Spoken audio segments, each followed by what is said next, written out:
Okay, welcome back. We left off on fluency in part one of week 8. And some of the challenges that adolescents face with fluency include reading very slow. They stop to read. They have to reread the word. Sometimes they may repeat sentences to clarify comprehension.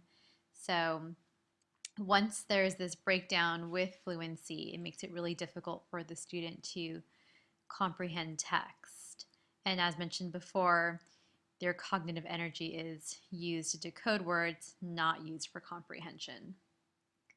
And just so you know that fluency is based on various factors, including the level of difficulty of the text, how familiar they are with it. And when I say how familiar they are, it's not just the content or the topic. It also includes genre and the words, syntax, things like that. And also about the amount of practice that they have had with the text. And fluency can change. So a student can be very fluent, have strong fluency at one point, but then perhaps maybe the student started to read less and did not read a bunch of different texts in different types of genres. Fluency can then change and get weaker. Okay, so what can you do to help students to help improve their fluency? Practice is essential, so getting repeated exposure to different types of texts and making sure that they are reading. You would want to model fluent reading on a regular basis, and this is not just elementary school.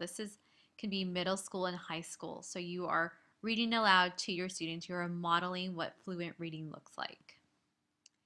You can use repeated oral readings, guided oral reading groups. So students would read out loud, and as they are reading, you are guiding them to self-correct on words that they may have mispronounced. And you also want to make sure you have that comprehension component of it, because you want to make sure that they do realize that when they are reading, they aren't just paying attention to sounding out words and getting the words correct, but they also are reading for meaning. And then you can also have them partner read, and you'd want to be a little bit strategic with this. You'd want to have a little bit stronger reader with that person, because you'd want them to be able to model fluent reading and probably help the student if they do come across some challenging words. Okay, so going on to vocabulary.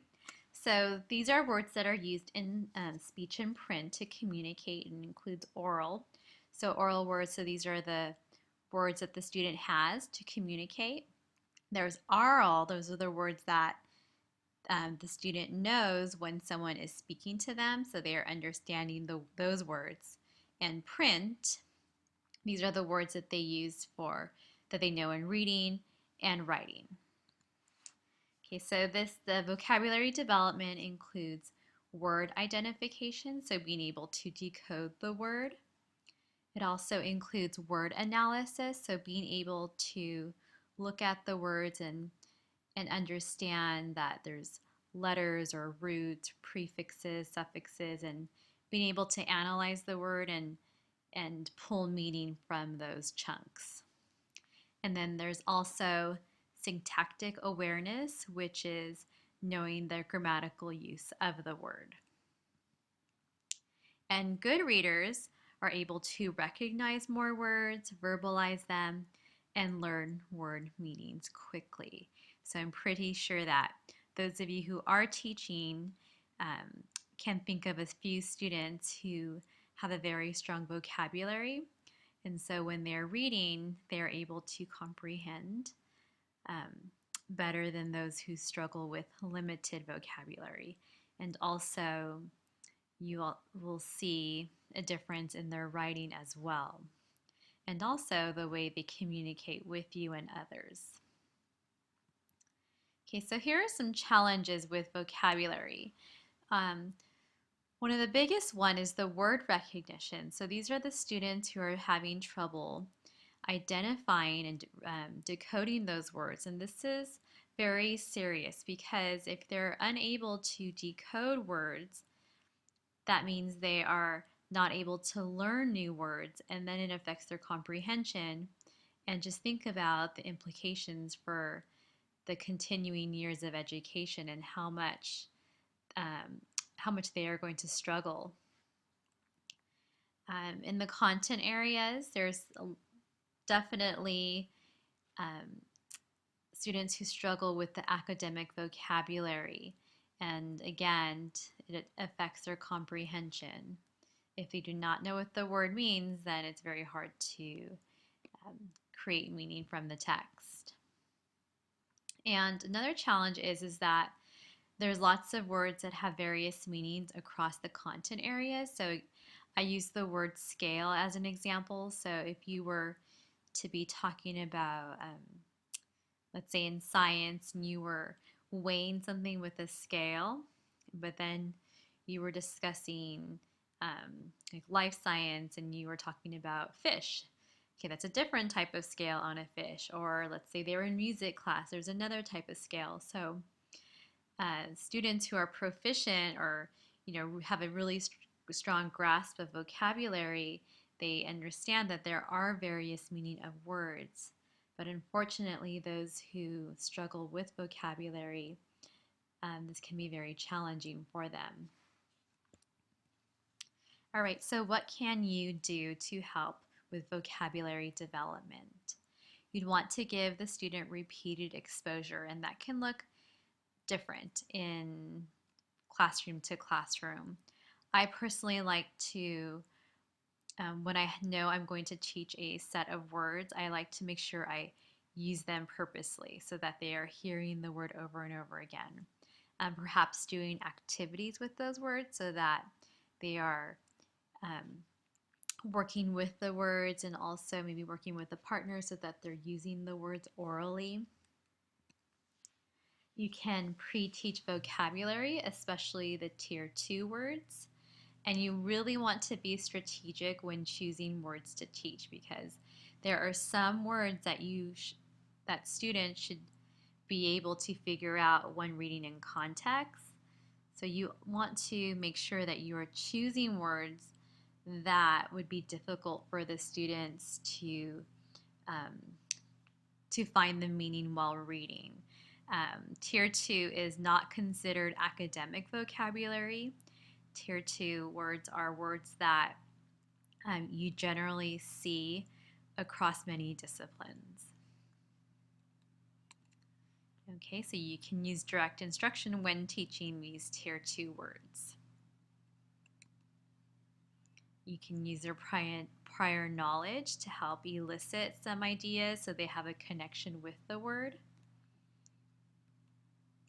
And just provide many opportunities for applications across settings.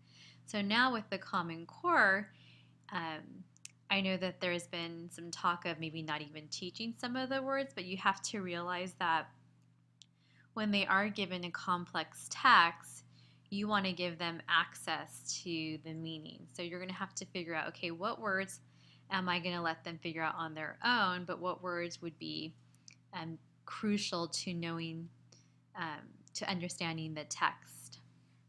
So sometimes words like analyze or synthesize are in text, but you cannot really figure out what they mean just from the context clues. I hope I'm making sense right now. Okay, so moving on to text comprehension, another component. This is the process of extracting or constructing meaning. So this is what reading is all about, okay? But in order to have text comprehension, your students need to have some vocabulary knowledge. They need to be able to read fluently, having those decoding skills and all those foundational skills that we learned about in early literacy. Okay, so good readers are purposeful, so they read with a purpose. They are strategic and critically analyze the text. So what I mean by critically analyze the text, not only are they thinking about the text in different ways, but they're also making judgments. Okay, like maybe I like this, maybe I don't. Maybe they are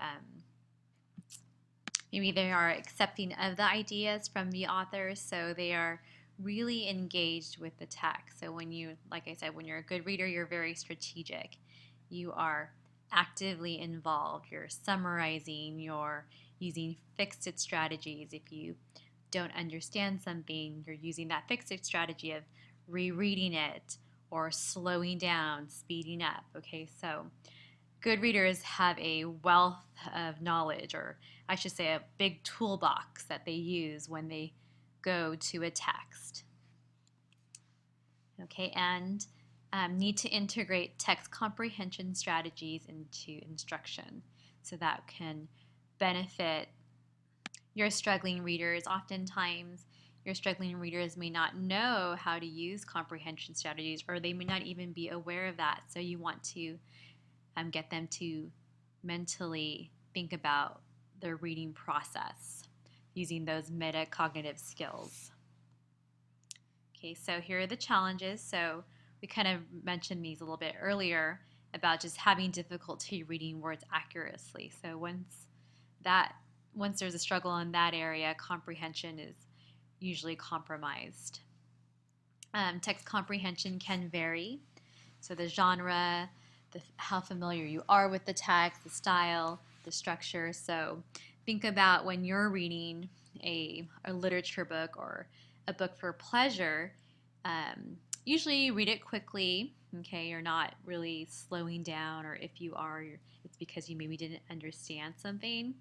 But also thinking about when you read a journal article. I know when I read journal articles, I have to slow down a lot because sometimes there are words in there that I do not understand. So I have to slow my reading right down, and adjust my purpose.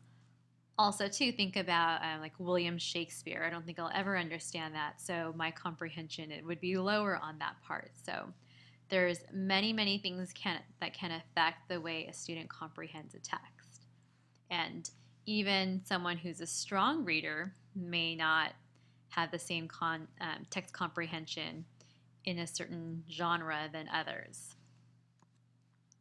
So fluency, again, is a challenge. Some just lack the comprehension strategy. So as a literacy coach or a teacher in the classroom, you have to make sure that you are explicitly teaching those comprehension strategies to struggling readers. And the text structure, mostly expository text in upper grades. And as we know that this is where comprehension usually goes lower as opposed to narrative text. Okay, so what can you do? You can model process of comprehension monitoring. So those think alouds. You would read a text to a student and then model how you are processing the text. Teach summarizing.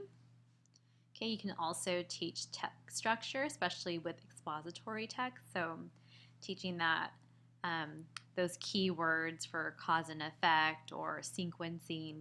So they have to know that expository text, there's definitely different structures. It doesn't just go in sequence. And develop critical analysis and reasoning skills and use a gradual release. So as they become more familiar with those strategies, you want to let them practice on their own. And then you also want to make sure that they are knowing that they can use multiple strategies. There isn't just one way of comprehending the text. Okay, so we went over the article, What Content Area Teachers Should Know About Literacy.